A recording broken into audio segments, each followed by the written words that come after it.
মক্কার যে নেতা ছিল, নেতা গোছের লোক যারা ছিল তারা তায়েফে বসবাস করতো। তায়েফটা ছিল তুলনামূলক ঠান্ডা, গাছগাছালি, এই সুন্দর একটা আবহাওয়া। এই জন্য মক্কার নেতা লিডার গোছের লোকেরা তায়েফে গিয়ে বসবাস করতো। রাসূলুল্লাহ সাল্লাল্লাহু আলাইহি ওয়াসাল্লাম চিন্তা করলেন যে লিডারদেরকে যদি আমি দিনের দাওয়াত শোনাতে পারি তাহলে দেখি সম্ভব, নেতারা মেনে গেছে, জনগণ তো মানবে। এই জন্য রাসূল সাল্লাল্লাহু আলাইহি ওয়াসাল্লাম বুক বড় আশা নিয়ে তায়েফের মধ্যে রওনা দিয়েছেন যে মক্কার লিডার যারা আছে তাদেরকে দিনের দাওয়াতটা দিই। তারা যদি আমার দিনের দাওয়াতটা নিয়ে নেয় তাহলে মক্কার সাধারণ জনগণ এমনি আমার দিন মানবে। আপনারা ইতিহাস জানেন, রাসূল তায়েফের মধ্যে গেলেন, মক্কা লিডারদেরকে দাওয়াত দিলেন। লিডাররা বলল, বড় কি তোমার মতো একদম এমন ইয়েতিম যার বাবা নাই, মা নাই, চাচা নাই, কিচ্ছু নাই, টাকা সম্পদ, অর্থ সম্পদ কিচ্ছু নাই, এমন অসহায় এতিমের জন্য কি আল্লাহ নবী বানাইলো?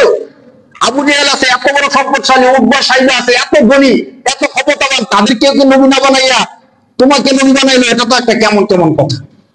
এমন তুচ্ছ তাচ্ছিল্য যখন করতে রাসূলুল্লাহ অনেক বেশি কষ্ট পেয়েছেন।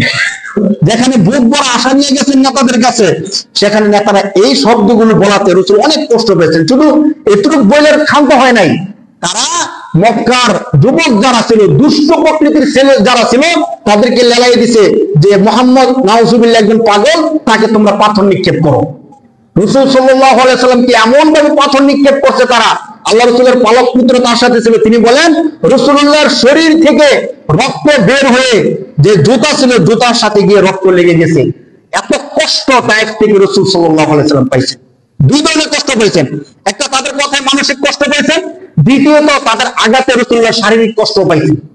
এত কষ্ট পাওয়ার পরে আপনাদেরকে তো ইতিহাস বলছিলাম যে যখন রাসূলুল্লাহ সাল্লাল্লাহু আলাইহি ওয়াসাল্লাম এক গাছের ছায়ার মধ্যে বসতেন, তায়েফের দুই দিকের দুই পাহাড়ের যে নিযুক্ত ফেরেশতা তিনি এসে বলছেন, ইয়া রাসূলুল্লাহ, ইয়া হাবিবাল্লাহ, আপনার কষ্ট আল্লাহ সহ্য করতে পারতেছেন, আমাদেরকে পাঠিয়ে দিয়েছে, আপনি আমাদেরকে আদেশ করেন এই দুই দিকের যে পাহাড় আছে আপনি শুধু একটু ইঙ্গিত করেন, আমরা দুই দিকের পাহাড় দিয়ে তায়েফকে এমন ভাবে চাপা দিব ইতিহাস থেকে তায়েফের মানচিত্র মুছে যাবে।